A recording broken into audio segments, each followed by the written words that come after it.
What's up, and welcome back to Nowstalgia Pod, your weekly look at what's going on in pop culture. My name is Pat Sheehan. I am here, joined by my co-host, Dave Martinson. Dave, we're on that Spotify flow, bro. Yeah, dog. Follow us on Spotify. About fucking time. Literally, get us anywhere you want now. We were kind of being hyperbolic before, but now we're literally everywhere. Literally everywhere. So go to soundcloud.com/nostalgiapod. You can choose wherever you want to follow us, but we appreciate the YouTube subscriptions, the ratings and reviews on iTunes. And if you want to follow us on Spotify, we wouldn't hate that either. Share us with friends, Nowstalgia Pod on Twitter for all the stuff we don't talk about on the podcast. We're going to be talking about another dead artist today who posthumously had an album released. And then we're going to be doing our best TV list, best of 2018 TV. But before we jump in, a big trailer dropped this past Friday, Dave, and I wanted to just get your thoughts on Avengers Endgame. Anything stand out to you? Anything that you took away from it? Honestly, I watched it once. Like, I didn't think there was much to see. It's like, did anything really stand out? I guess Hawkeye being confirmed to be Ronin now is cool. That's something people thought would be cool to see. Finally, it's happening. Cap shaved his beard. Do we have any other takeaways? Like, Ant-Man survived somehow out of the quantum realm. Shocker. Like, I don't have a lot to say. I didn't expect to see anything. We didn't see anything. Honestly, I thought they showed more than I expected. Like, the Hawkeye Ronin thing, I'm not really up to date on all the storylines, but I had seen it rumored, so I had to like read up on that. But I was surprised that they even showed anything that alluded to that. And then seeing Ant-Man at the end, I was like, huh. I knew he was going to be involved in some sense since he didn't go with the snap, but for him to like get out without any sort of help, it's or at least any help that we know of, is interesting. So I thought overall it was more than I expected from the trailer. So Avengers Endgame. What do you think about the name? It's fine. It's funny. The Russos said that the title was not uttered in Infinity War, but of course we all know Doctor Strange said we're in the end game now. So I thought that was funny. All the people like taking their word at face value. It's fine. It's fitting. It's definitely going to mark the definite end of this iteration of the MCU the past 10 years. So yeah, I think it makes plenty of sense to me. Definitely. We're not going to talk much more about Avengers because we got another 4 months before that comes out. But why don't we talk about this XXXTentacion posthumous album, Skins? We talked about Question Mark earlier in the year. We're actually recording when X was shot and then pronounced dead. It's been to be following his career and just him as a person has been a wild ride because of all the controversy surrounding him, the legal issues, a lot of very difficult things for fans, I think, to wrap their heads around. But this guy's got stands, man. Like, yeah. This guy has stands. Probably, I mean, you've been feeling it with the Tekashi 6ix9ine a bit. Those fans want you to get off his dick, Dave. But Skins, it's the following Lil Peep, who we thought there was some good in there, and then some not so good in that album. It's a 19-minute album by X. Yeah, it's honestly, it's kind of what I expected. It's a lot of half-baked snippets and hooks and ideas cobbled together into songs, most of which are under 3 minutes long. It's like, I don't think there was a lot here apart from really one song that stood out, but it's kind of what I expected. It's it's 19 minutes long, man, and he used to make albums that were short. His first 2 albums are like that, but to have a posthumous one be this short because literally there's only so much recordings. I mean, it is what it is. It's not a good record. I mean, what did you think? I mean, it doesn't. I feel like it's not long enough to make any kind of impression given how half-baked the songs are. Yeah. I mean, I agree with most of what you said. I do think the song with Kanye 1 minute was decent. And actually hearing Kanye rap over like a rock like backing track was pretty cool. Honestly though, like it's kind of what we come to expect from X. Is like the beginning you get some very like soft kind of emo-y rap, and then the second half becomes very kind of hard and grunge. And he was a person that definitely fluctuated between his sounds. I think that's a lot of what fans liked about him. He ran the gambit of emotions, and the only thing is like one. I don't know if he would. I don't know him obviously, so I can't speak for him. But I can't imagine that if these weren't finished products, he would have wanted the world to hear him like this. But I mean, the other part of it is when someone dies, their legacy is out of their hands at that point, and their estate takes over. And unfortunately, I don't think that this is a record the world really needed to hear. Maybe dropping the Kanye single would have been okay, but I don't know. It's just blah, blah. Yeah, you know, I mean, I have less of a problem with posthumous music being on features. You know, X was featured on Lil Wayne's "The Carter 5," that "Don't Cry" song. He does that hook, and I don't like the song or anything, but I don't feel like that's like super offensive, because in the case like that, a half finished hook or idea like that fits in better when it's not the whole song, right? And you know, assuming that the artist fucked with the artist you're collaborating with, having them posthumously collaborate with, I don't think it's like ethically that bad, right? And apparently X is going to be featured on Yandi. Take that with a grain of salt, but that's what has been floated out there. Yeah, it's, you know, again, like, not to rehash what we said for Little Peep, but I mean, you know, like you said, I mean, the estate is just milking X's vaults and hard drives to make money because he's a streaming giant. I mean, this is going to do better than Question Mark. It's on pace to do 160,000 equivalent units first week, which is obviously gigantic. And, you know, that's despite the fact that it's not great music. He just has so many baked in fans, most of which are very young. And I think if there is a highlight on this, I actually thought Train Food, the third track, was pretty interesting, just because he was like actually telling like a dark story, you know, and it was actually one of the more clear technical raps on the project. And again, definitely wasn't a finished idea. It actually sounded like an idea that had promise. But my whole thing with any lauding of X as an artist has always been, I always thought he was more theoretically a great talent than someone who had actually produced a lot of great songs. But again, this posthumous album just shows you, again, more of the promise, not really any more results or anything. Yeah, maybe we'll throw that track on there to our Nowstalgia Best 2018 playlist, which you should go follow if you want to catch up on all the songs we'll probably be talking about next week. Or was it 2 weeks we're doing music? Next week. But now we're getting into it, Dave.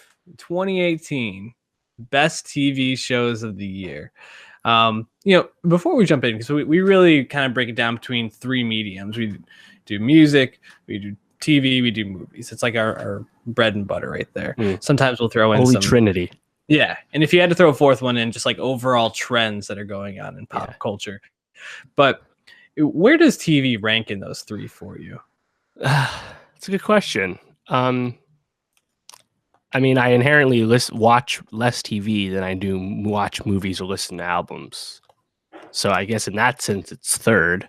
But that's not like, it's not that I have any issues with TV. I love TV, especially TV now, where there's more good TV than I have time to watch it, you know? I think it's just easier to bang out music, and I've really taken to going to the movies as much as fucking possible now. So I see a lot of movies, but yeah, I think TV is I think it was a good year for TV. Maybe not the greatest year. Nothing really captured the zeitgeist, but that this is also a different time where that's a lot harder to do in terms of delivery methods. And we'll talk more about television trends later in the month. But yeah, I even if it's quote my third place pillar, I still had a great time with television this year. Watched a lot of it. Probably the most TV I've ever watched, to be honest, in terms of just watched, different seasons I hadn't seen before. So, I mean, what about you? How are you feeling with TV these days? Yeah, TV I think used to be my number one, and I feel like it's probably fallen back to two or maybe three. I think that speaks more to the year we had in movies and music. I mean, movies just making my top 10 list right now, there's gonna be so many that I leave off that are gonna be tough to leave off, and I didn't even see nearly as many movies as you have. And by the time we record, I doubt I'll have seen some of the movies that are on a lot of people's top 10 lists, just by the fact it won't be out by me. So and music, I mean, we'll talk about it next week, but pretty much every major artist dropped an album this past year that you can think of, other than, like Vampire Weekend, the Alabama Shakes, like those notable exceptions, maybe a couple of pop people like Bieber didn't drop one, but overall, I mean, hell of a year for music, especially in rap. I mean, it's unbelievable the names that dropped, and the albums that stood out are mostly not well established people, but up and comers. So it's just unbelievable. So I think TV at this point is probably third for me, but still, I mean, we're going to be talking, at least I'll be talking about Vince Gilligan to spoil a little bit. We're going to be talking about some new people, but overall, just a lot of the people who are making these. I mean, Matthew Weiner's not even going to be on there, and he came back to TV this year, and that speaks to just like the strength of all these mediums right now. Have a lot of great curators. So why don't we start off with shows that didn't make our list that we had a hard time leaving off. Yeah, I know you had a couple. Yeah, I feel like I had like a big 13 this year. So and these are shows that I didn't have any issues with. I just obviously, that's 3 shows I just have to cut off. One of those shows came out on Netflix in the early summer, and that's Glow, the 2nd season on Netflix. Is that on your list? Didn't make mine. Didn't make yours. Yeah, it's and I think Glow is a show that has relatively few flaws in it. I think it actually leveled up in its 2nd season, and I think had more ambitious storytelling and more moments for its supporting cast. And obviously Alison Brie, Betty Gilpin are great lead actors for it, and Mark Maron, of course, is really awesome too. But just didn't quite make the cut. But it's a show that I really like, and honestly, I don't watch a ton of comedy, so for a comedy to stand out to me, I think actually kind of speaks to the overall quality and uniqueness of it. And I think Glow 2 seasons in, I'm a big fan of. Definitely, yeah. Glow didn't make my list. It's a great show. Betty Gilpin and Alison Brie are phenomenal in it. Mark Maron also gives a great performance, and this season did a really good job of starting to flesh out those other characters as well. So I only see that show getting better as it moves forward. What else didn't make your list? Is The Deuce on your list? The Deuce was my number 11. The Deuce is my number 12. I think I had it like 8 or so last year for its first season. Just didn't quite make the cut this year. But again, it's a show that I don't have any issues with. I really enjoy it. Obviously, we talked a fair amount about it recently, but again, a David Simon show with fucking Pelicanos writing and Franco and this great talented cast and this incredibly great world building that we come to expect from David Simon. And it's I think it's a pleasure to watch, and has quite the ensemble, one of the most impressive ensembles you have in terms of servicing all these different storylines. And Maggie Gyllenhaal, I think, really shined this season, but just didn't quite make the cut this year. And I think that just kind of speaks to the other shows I had on the list. Not really anything for Fall of the Deuce. Yeah, I think our biggest criticism when we spoke about the season as a whole of the Deuce season 2 was there's almost like too much good stuff going on to give enough time to any single one, which is a really a great criticism of a show if you just want to see more of everything. So yeah, definitely check out The Deuce. It was a tough one to leave off. What was your number 11? My number 11 is Maniac on Netflix. Is that on your list? I didn't make it. Yeah, Maniac. That's a show. We talk a lot about auteurs, and we'll talk about some shortly, but I mean, Cary Fukunaga just directed the shit out of it. And this is a show that's a miniseries. Emma Stone and Jonah Hill, obviously, the selling points, all these big name talent, and Patrick Somerville, big time showrunner. But it's just a show that just shot the whole time. and does all these cool like like one-off destinations because it's all like mental projections and whatnot. So I was really impressed with the show. I really liked it, and it's a show that the plot is almost secondary to just the visuals and like the in the moment storytelling. Not the overall narrative or anything. But I really like Maniac, and it's a miniseries, so it's done, it's over. But I know some like wacky shit like that. That's also like really well done and looks amazing. Like I have a lot of time for. Yeah, I think with how good TV is now, and you really have to choose like how you're going to spend your time watching television, because it's out of all three of those that we talked about, it's the one that needs the most it just takes up the most time to no matter what. You want to watch something that's like visually pleasing and also that challenges you a little bit, and that's actually one of the shows I left off I wanted to mention, which is Legion by Noah Hawley. Season 2 was I thought a very good season. Didn't quite have the momentum of season 1. I think it got a little superfluous at times and a little bit almost like too out there, needed to rein itself back in. But I mean that's a show kind of similar to Maniac that I got a lot of time for. Just that final battle between Farouk and David is like, for sure. I still think about that scene a lot. So some great stuff in all of those. One other show I left off my list, but I have a feeling you'll have on yours: Sharp Objects on HBO. Not on my list, actually. Well, shout out to that. There were a lot of great new shows this year, and that was a limited series, not going to be coming back for another season. But you got Gillian Flynn, you got Amy Adams. It was really well done, had a nice twist at the end. But I think for me, it just wasn't able to crack my top 10, just because there was a lot of like moments where I found myself kind of down on it. Just it wasn't a very fun show to be in at times, and I'm not really here for that. Yeah, Sharp Objects, I think I said this at the time, but it's a show that I respect more than I like actually like was entertained by most of the time, And Amy Adams' performance is great. It's Chris Messina was really good too, and it has actually a distinct visual style, which I think was helpful to the mood it was setting, but it often wasn't the most inviting watch. But I still respect it because it's still well done. So why don't we jump into our top 10 lists? You want to go first? Yeah, my number 10 is one of 2 shows on this list that I literally just finished, and that's The Marvelous Mrs. Maisel, season 2. Yeah. I'm sure that's on your list somewhere. Yeah, I have it at number 6. Cool. Yeah, Maisel.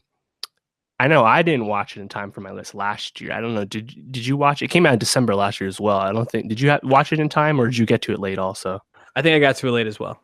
Yeah, so because I remember we did post a review, but it was in the new year, this year. But banged out this whole season, this 10-episode season order over the course of a weekend.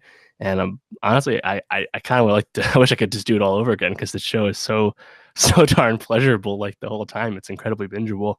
And Amy Sherman Palladino, fresh off some Emmy wins. The show won hella Emmys, 4 out of 5 Emmys a few months ago. And this new season already got 3 Golden Globe nominations. And I mean, that's because the dialogue in Palladino fashion is super witty and sharp and rapid fire. And it's just so darn enjoyable. And that's on top of the fact that Amazon put some coin into this. So it looks amazing. It's got great locations, whether you're in Paris or the Catskills or New York. And of course, the performances are perfect. Rachel Brosnahan and Alex Borstein, of course, but Tony Shalhoub is just fucking on one this whole season. He's hilarious. And I actually saw it. Zachary Levi had great chemistry with Brosnahan and was a welcome addition to the cast.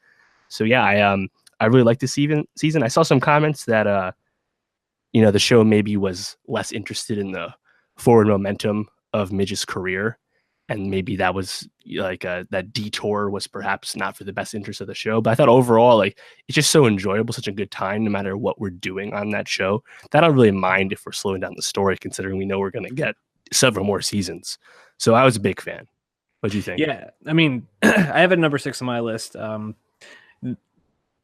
There are moments in The Marvelous Mrs. Maisel when I think I forget I'm watching a TV show. I just get like so sucked into it.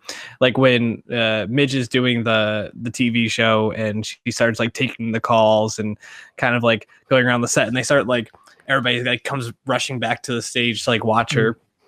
Right. I felt sucked in the same way, just because Rachel Brosnahan's performance is so magnetic. And the funniest, like, I guess, like, maybe not the funniest, but the most impressive thing about this season is I actually think Alex Borstein's performance is even better. I found myself way more interested in Susie's storylines and her escapades, especially like when she gets abducted, or when she's taking on, I forgot the other female comedian, like the Jane Lynch's character. Yeah, Jane Lynch's character. I just love seeing the way that Susie kind of navigated all that. My one critique of the show is I do feel like the pacing of it is a little bit up and down, and some of the character arcs, like a lot of shows where they try to mirror the real world or progress, and characters fall back into old patterns. I felt very frustrated by, especially Rose's story arc this season, where she starts off and is really this badass at the beginning of the season and falls quickly back into the old patterns by the end. Yeah, I think you're right there. The show's indulgent at times, especially with the screen time it gives to the whole ensemble. And yeah, I think the stuff with Rose was kind of disappointing, just because she kind of just falls back into we're going to kind of comment on gender roles of the 50s, but not really go anywhere with it. So Rose is just going to kind of be there and play off of Abe.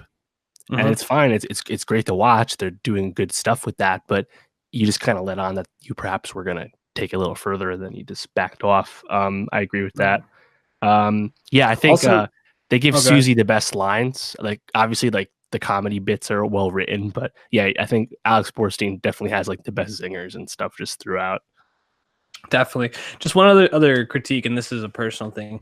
I don't really give a shit about Joel and Midge at all. So like, I was gonna say this as well. Yeah, like their romance, especially like in the beginning, like when she's in France and she's telling the story and it's a drama and everybody's crying. I was like, what the fuck is this? Like, I don't give a shit about Joel. Like, Joel sucks. Midge shouldn't either. Say it. Yeah. Joel does suck, and he sucks less this season than he did in past. But you know what really made me out on Joel? That guy doesn't know how to fucking swing a baseball bat. That scene where him and his friend are like hitting balls into the field. I was watching with Julianne. She was like, that guy doesn't know how to swing. I was like, yeah. Was that CGI? Because they were hitting the balls far. Yeah, really far. Yeah, it's funny. Yeah, no, I mean, that's the thing though, like that's a scene that can stand out for a bad reason, right? But there's so many moments like that. I think actually the best stuff for me with Joel, and again, some people probably didn't like this because it slowed down and took time away from Midge and Susie, but his stuff with his dad, Mush, and great. Kevin Pollak is fantastic doing Jewish humor and stuff, right? So I thought their whole dynamic was awesome. And but yeah, I mean, I did not expect to spend like 3 episodes at the Catskills Steiner Resort, you know? But definitely not.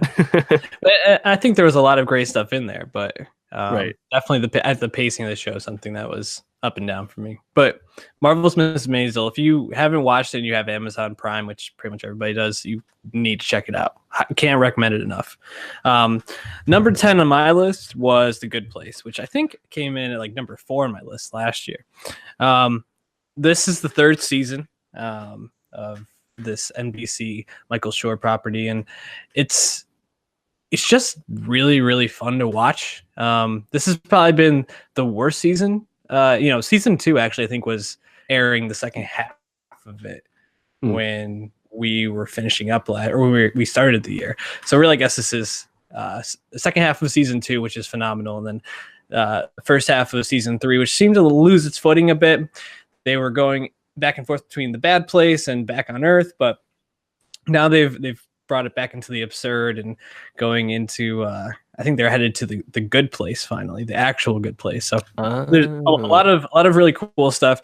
Darcy Corden in the last episode that aired was really on one, and she had to impersonate every single actor in the show, so except for Ted Danson, and she fucking nailed it. It was unbelievable. So shout out Darcy Corden. She was also in it's actually DRC Corden. She's also in Barry as like one of like the bit people in the class.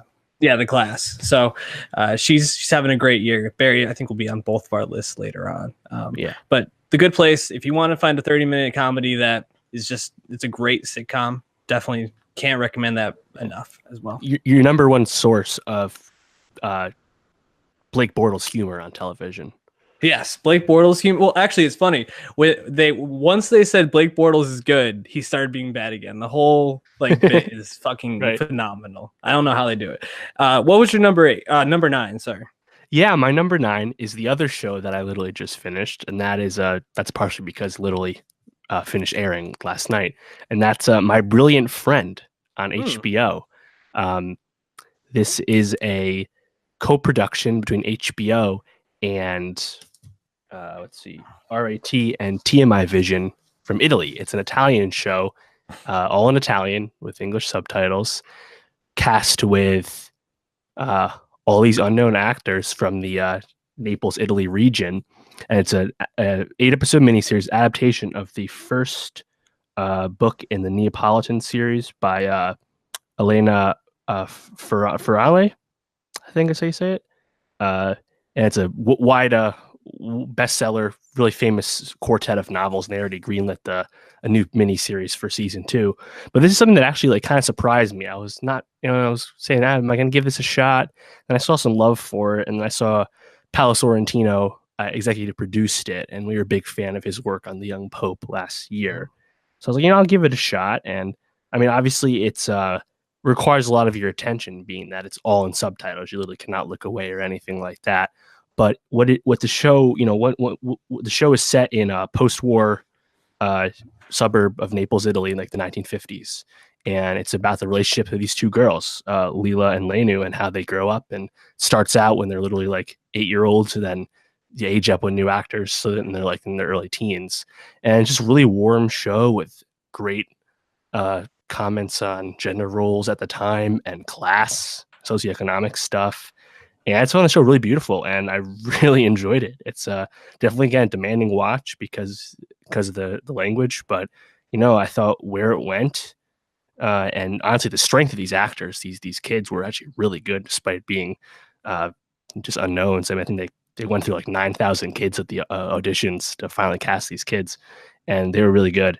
So My Brilliant Friend, that's my number 9. I did not expect the show to be on there, let's put it that way, but I was very impressed with the show.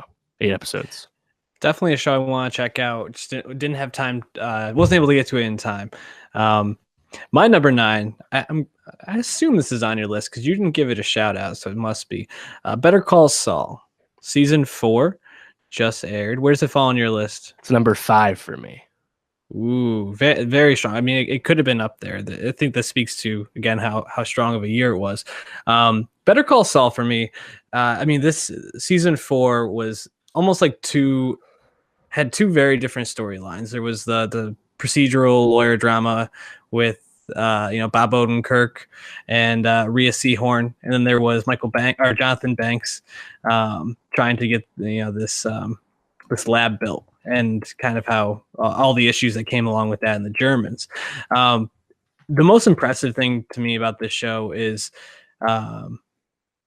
Vince Gilligan. I think in the first couple seasons we talked about in our breakout how it moved almost too slow, to a point where it was hard for people to really stay engaged with it, and it all works so perfectly to build such a really a breathtaking world, because when you step into this show, you are lost in Bob Odenkirk as Saul. You're lost in Jonathan Banks as Mike, trying to figure things out with Gus.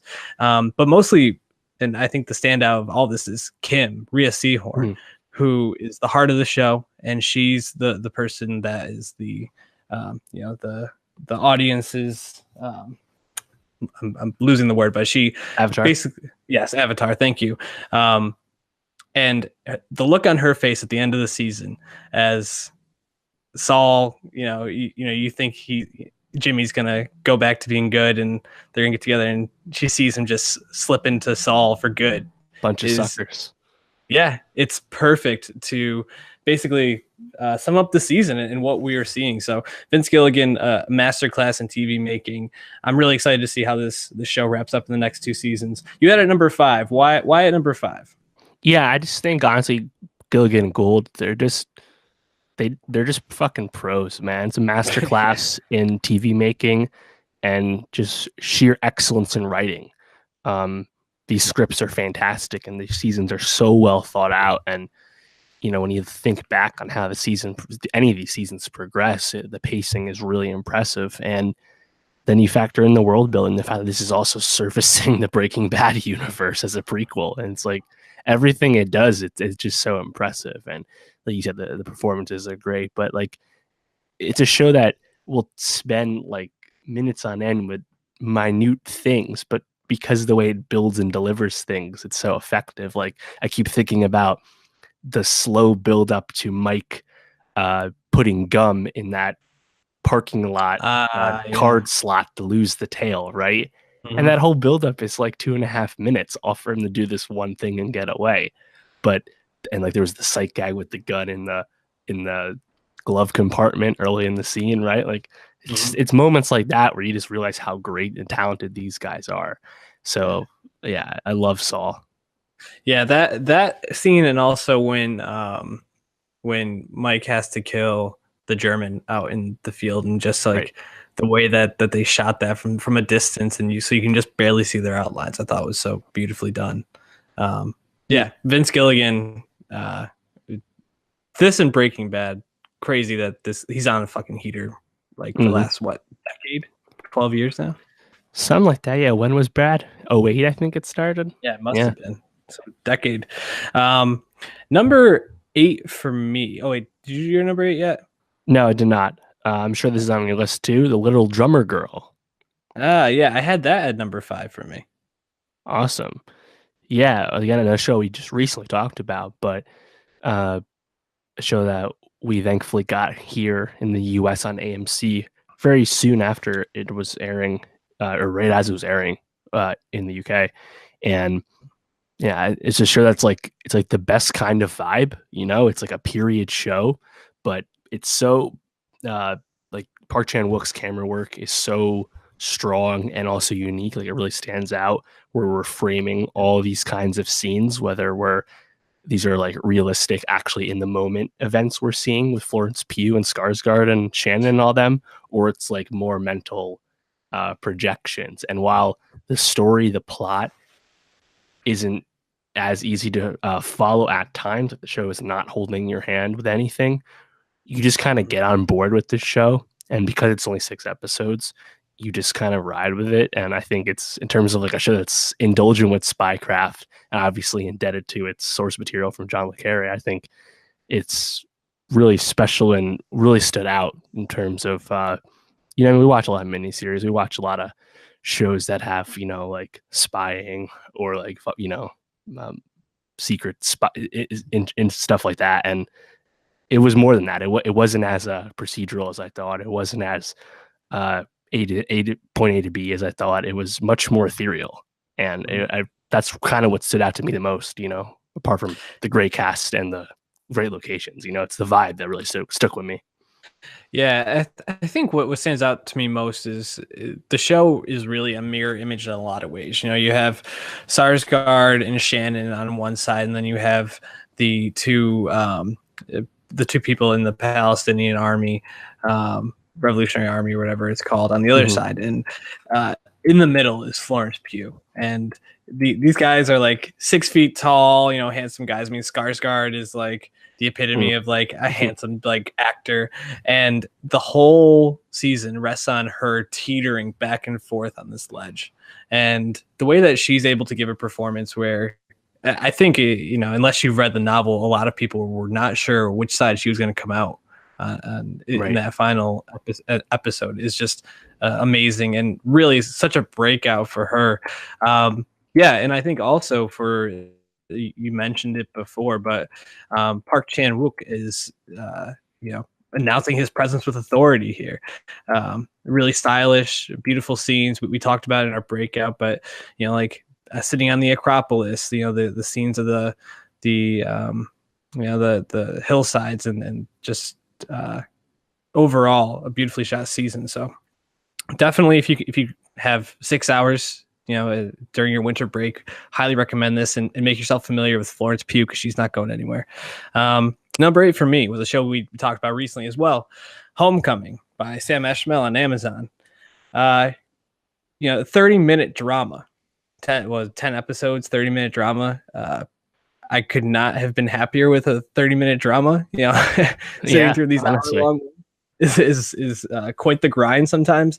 And this was so well done by Esmail. Not only, he was using multiple timelines to tell the story and to fill in gaps, and I think the payoff and how he was going back and forth with the like the screen that was kind of minimized down to then have it open up was wonderful overall. But he also just, you take Julia Roberts and you let her kind of run with this story and just give such a great, I feel like, measured performance in a lot of ways. And I don't see how anyone could really watch this and think that this TV show isn't worthy of being in a top 10 list.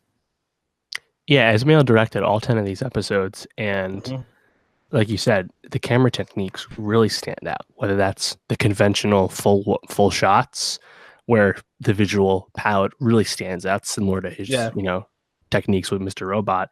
But then, like you said, when he's conveying memory and flashbacks in a certain way with the 4:3 aspect ratio in regards to Julia Roberts, Heidi, it's really dynamite. And again, like I spoke about Maniac before, that has unique ideas going on. But Esmail is someone who always brings this with anything he makes. Now this is the second show we've seen him do this, and it just makes the show like really eye-catching.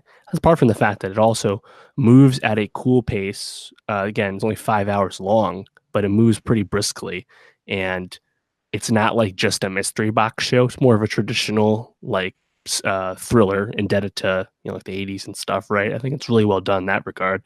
And like you said, Julia Roberts playing her first TV role, but she's very much playing off type. She's usually just a effortlessly charismatic performer, but she's playing a character that's not that. So I think it's a really exciting show. And of course, if you go stick it through to the end, where the show leaves off with Hong Chow and Ken Afale and whatnot, it's very definitely excited for season 2. But season 1 itself, I thought was fucking awesome. I really liked it. That's number 7 for me.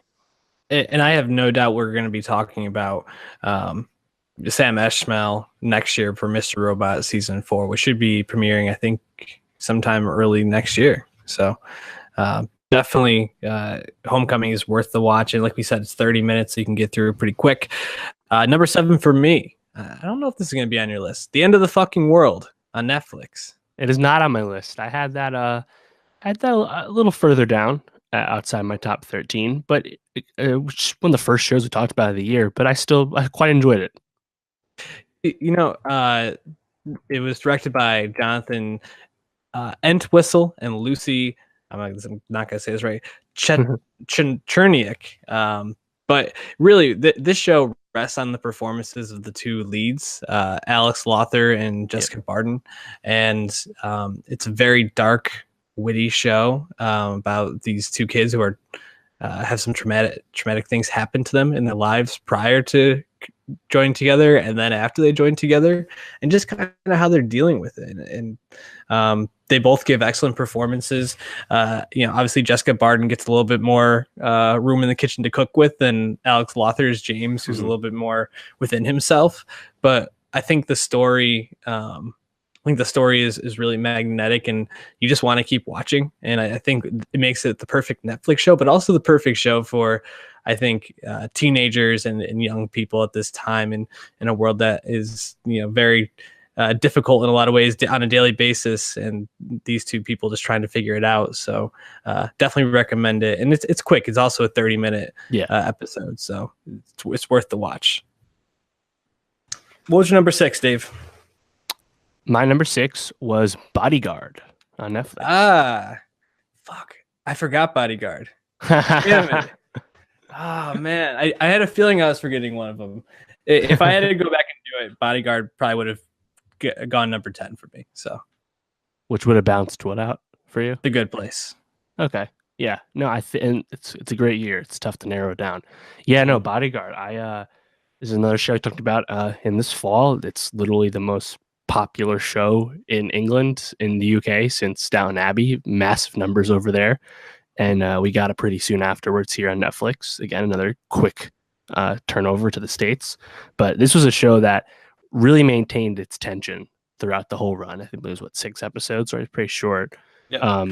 And did not really hold your hand with that tension. I think once the big event happens, early on in terms of character dynamics changing, the plot might be a little more frenetic, but I still think overall it's really enjoyable. And a lot of that's because Richard Madden, I think, gives a great performance. Again, we knew he was talented from portraying Robb Stark, but he gets a lot more to do in this. And I think he's, especially in the early going, he's very it's a very subdued performance. He's internalizing the light. You're not really sure where where he stands with a lot of the events. But no, I thought it was a really thrilling show. And I think a lot of these shows that we have on our list are pretty short runtimes, right? I think, and with something we've always talked about, we're like, trim the fat, cut it down. But I think a show like Bodyguard, which was a little longer than Collateral, another similar UK-based show, but I think Bodyguard was really kind of like the perfect size, just because in terms of being a political thriller with like spycraft and stuff. So yeah. I really liked it. I thought it was really engaging the whole time, and I would recommend it to anyone. Yeah, a super crowd pleasing show. It had those really like tense action type moments. But then also the plot moved in all the directions you kind of wanted it to for the most part. So there's not too much I can say bad about Bodyguard, and only I wish I had remembered it to put it on the list. Yeah. Number 6 for me was Maisel. We already talked about it. Number 5 for me was Little Drummer Girl. What was your number 5? Saul. Saul. Okay, let's jump to number 4. What'd you have? Barry. Well, actually, yeah, before you start, I feel like there is a definitive top 4 for this year. If nothing else, I feel like there's 4 shows that really rose above the rest. And I think we're going to have the same 4, just in different orders. Yeah, I had these 4 blocked off here for some time. Yeah, I agree. And my number 4 was Barry. Yeah, Barry came in number 3 for me. So why'd you have Barry at 4? Yeah, Barry, early in the year, right? And it really impressed us. I mean, obviously we were interested from the start, Bill Hader doing something that's not outwardly comedic, and Henry Winkler returning to television after, quite some time out of the sun. It was intriguing to everyone, right? And I believe, and Barry Hader also was involved with the production of this and directing and stuff. It was very much a Hader production. And then once you watch the show and you realize like it's operating at a whole different wavelength that was not expected at first. You're like, oh, it's a story about a hitman that, wants to reintegrate himself in society. So he's going to go study to become an actor. But then you watch the show and you realize you're watching a protagonist that is just a bad person. And you watch him continue to become worse, not better. And Hader's performance is fantastic. Henry Winkler is great. I think Gene is at the light the whole time. But oh my God, yeah. I mean, just where the show takes you through this season. Heck, I mean, I think we said this at the time, but if the show never came back, it was a very fitting ending. But I really thought that journey was quite impressive, and it was really well paced, scripted. There was also great comedy in here too, and a lot of that comedy was quite dark. But overall, I was very impressed and blown away by Barry. Yeah, I mean, you had told me at the beginning of the year Barry was going to be a show with Bill Hader as the star, and he was probably going to be the least funny part about it. I wouldn't have believed you. But really, Hader gets to play this very dramatic role, which has funny moments for sure. Like I think more about like his physical humor in it more than anything. Like I think about him trying to like match the facial expressions, or like that one for some reason just sticks in my mind. But then I think about like NoHo Hank and like how fucking funny he got to be all season. Henry Winkler got to be so like, I don't know, just magnetic and outgoing and right. Really just shine in this role.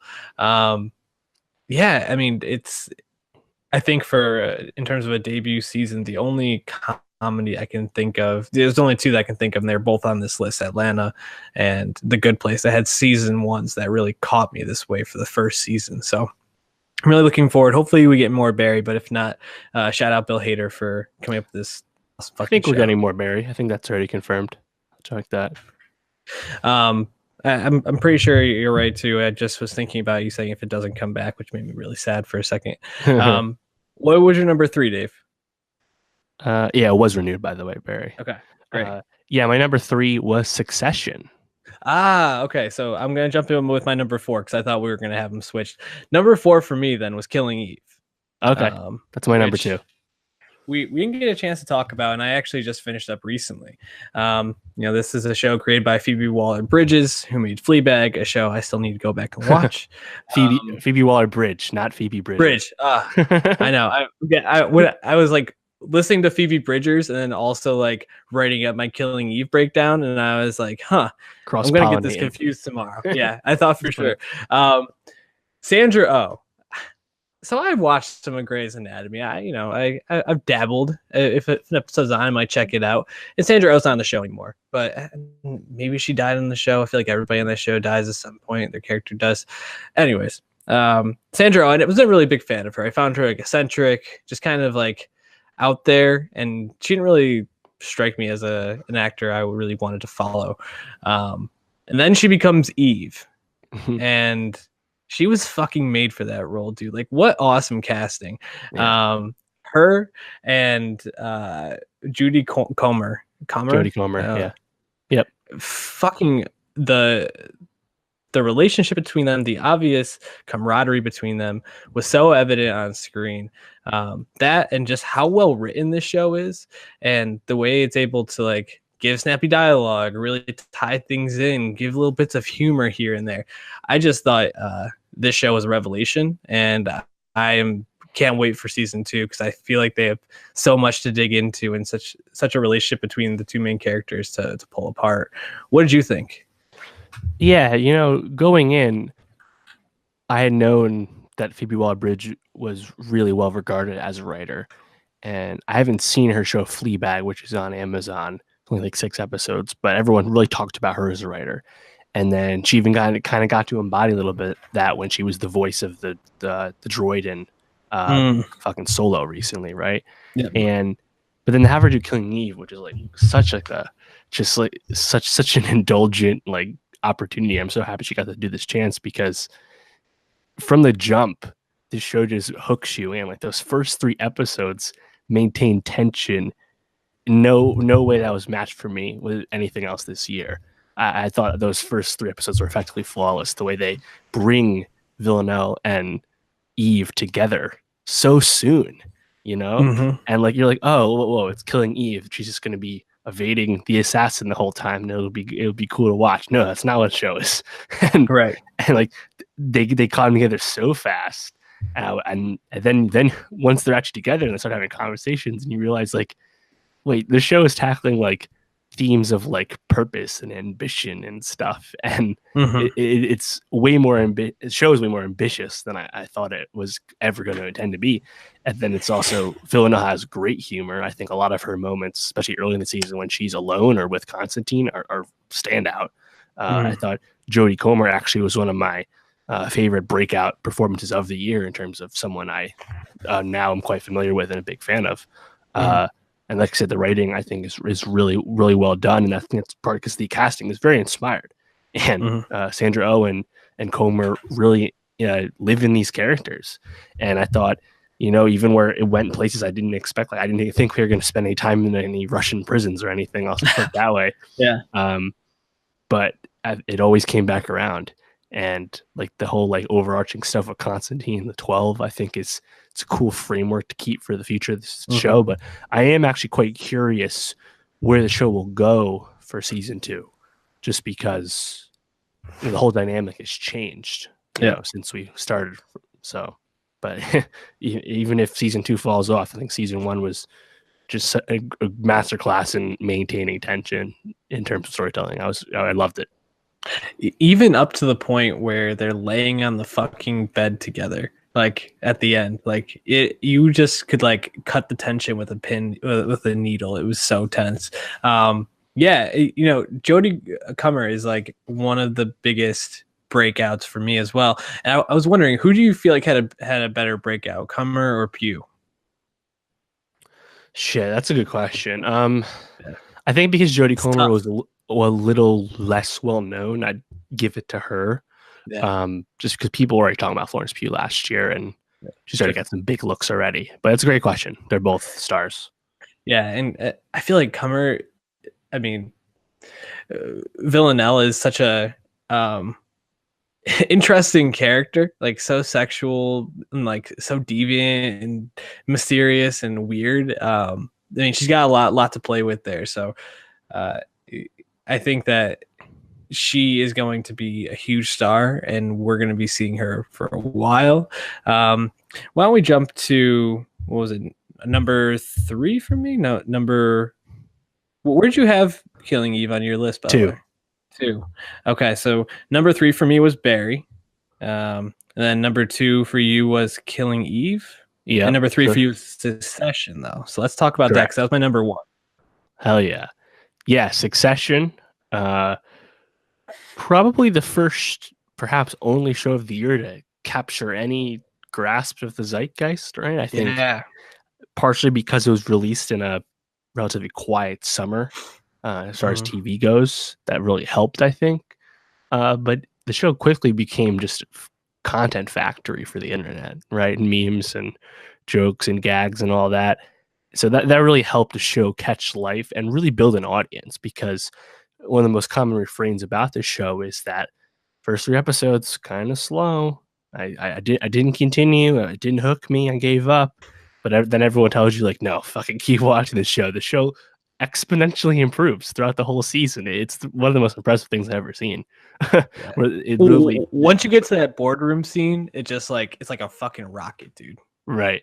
And it just, like, the show knew where it was going the whole time. But man, is like each audience member, as they're just watching this show and they're realizing, oh wait, that's what this show is. It's not what I thought it was, you know? Because initially, I don't even think you were that interested in it at first, right? Because it was a show about, you know, analogs of the Murdoch family, which is not the most pleasant thing to watch in the age of Trump, right? I think we've all had enough of that kind of stuff, right? In terms of wealthy families that treat each other badly. I think we're cool on that, right?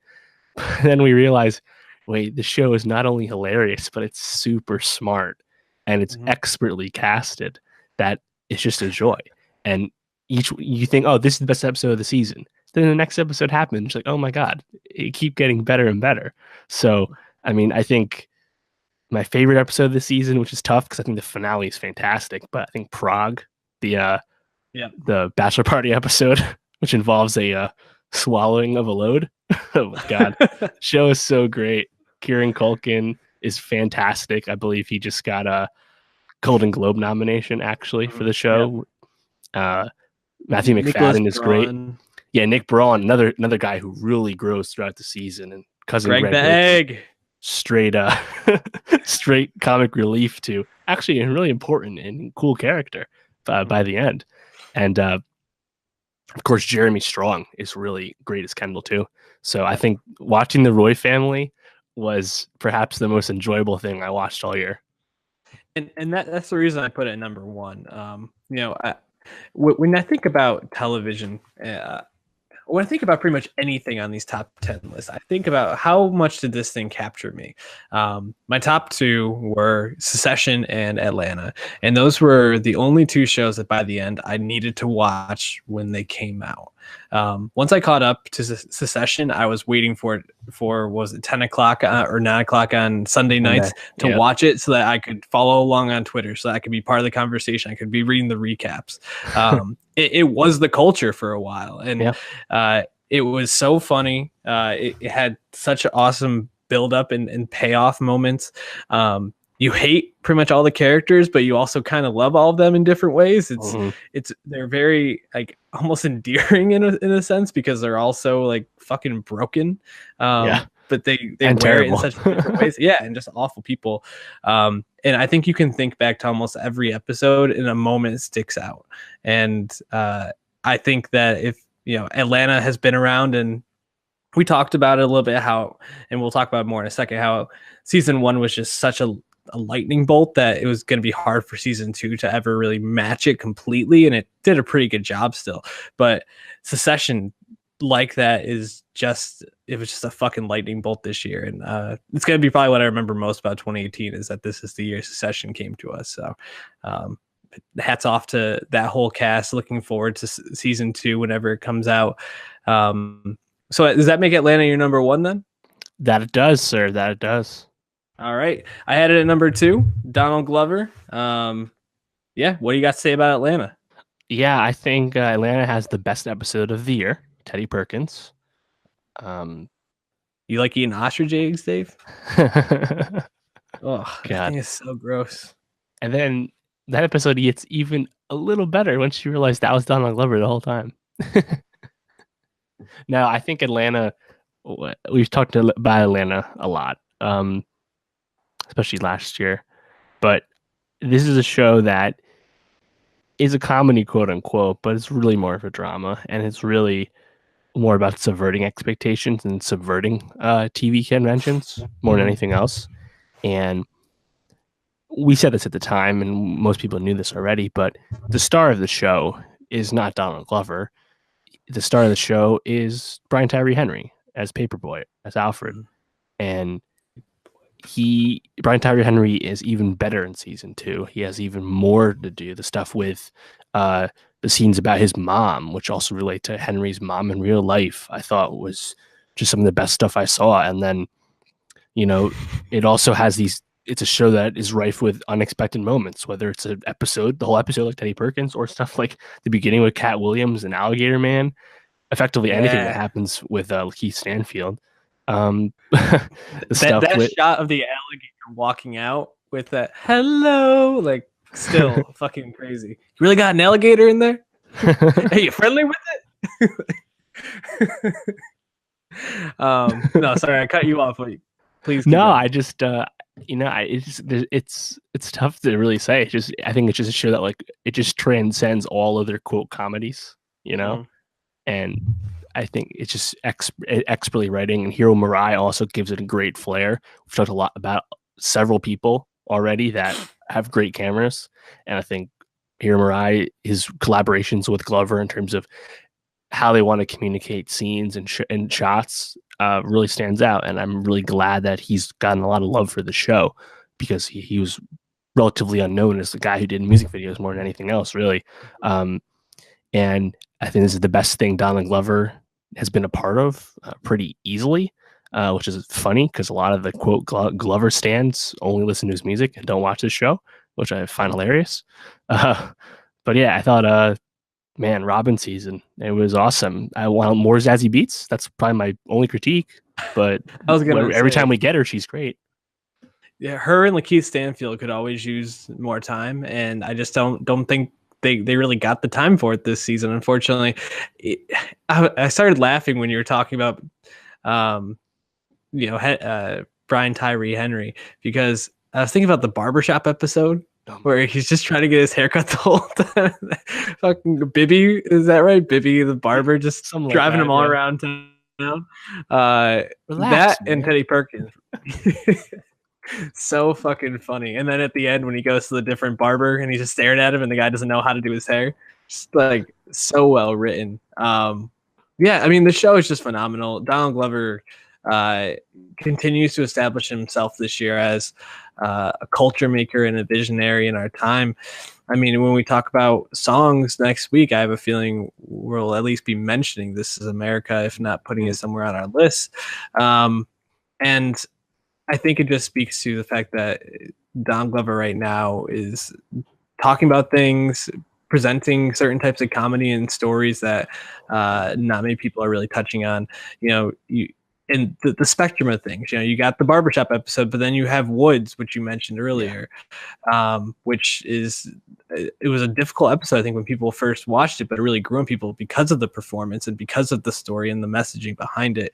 And this show, really, for being hilarious at times, it thrives with the things like Fubu or Woods or Teddy Perkins when it delves into some deeper, I don't know if Teddy Perkins is necessarily deep, but I think there's a message there, but just like not what you'd expect. So Atlanta, still one of the most fun things to watch period. Not even on TV, just period to watch right now. Definitely have to. If you aren't watching Atlanta, don't even listen to this podcast. Like, what's the point? I don't like that's the thing. Like anyone who's like watching TV criticism or reading about television, it's one of the best shows. It's on everyone. It's in everyone's top 5 at least, right? Like I don't know how anyone can be sleeping on the show unless they're just willfully not informed. You know? Yeah, willfully uninformed. So, want to recap? Just read the list real quick. 10 to 1. Yeah. So 10, Marvelous Mrs. Maisel. 9, My Brilliant Friend. 8, Little Drummer Girl. 7, Homecoming. 6, Bodyguard. 5, Better Call Saul. 4, Barry. 3, Succession. 2, Killing Eve, and 1, Atlanta. I had 10, The Good Place, would have been The Bodyguard. 9, Better Call Saul. 8, Homecoming. 7, The End of the Fucking World. 6, Marvelous Mrs. Maisel. 5, The Little Drummer Girl. 4, Killing Eve. 3, Barry. 2, Atlanta. And Succession at the top of the list. And that's going to do it for us this week. Please tune in next week to hear us talk about our best songs and albums of the year. What else are we going to be talking about next week, Dave? I think that's really all we're going to focus on. It's kind of a late time for music, but we'll probably have a review of Roma in that episode as well, because it's literally winning every critic's prize for Best Picture. Very excited about this movie. I think we actually should shout out a show or two that we missed that we wish we had included for this list. I know I have one in particular. That's The Americans. That's a show that I really love. I'm just not caught up on. I know a lot of people really love this last season. I heard the finale nails it, so I'm really excited to watch it. But I didn't see it yet, so that's why it wasn't on my list. Yeah, I'd probably say BoJack for me. I watched BoJack. I've seen a couple episodes of the season, just wasn't able to get all the way through it yet, based on prioritizing different things we want to talk about. So, yeah, you can't get to it all, especially when this is not our full-time job. So. But if you want it to be, go to soundcloud.com/nostalgiapod. Follow the pod on Twitter and anywhere else, YouTube, now Spotify, and give us that rating and review on iTunes and share us with friends. Help us grow so that we can be bringing you all the content that you want. Gang. And hit us up. Tell us what your favorite shows of the year were. We want to hear from you. Maybe we'll post it on the Twitter. See what we think. Roma. Peace.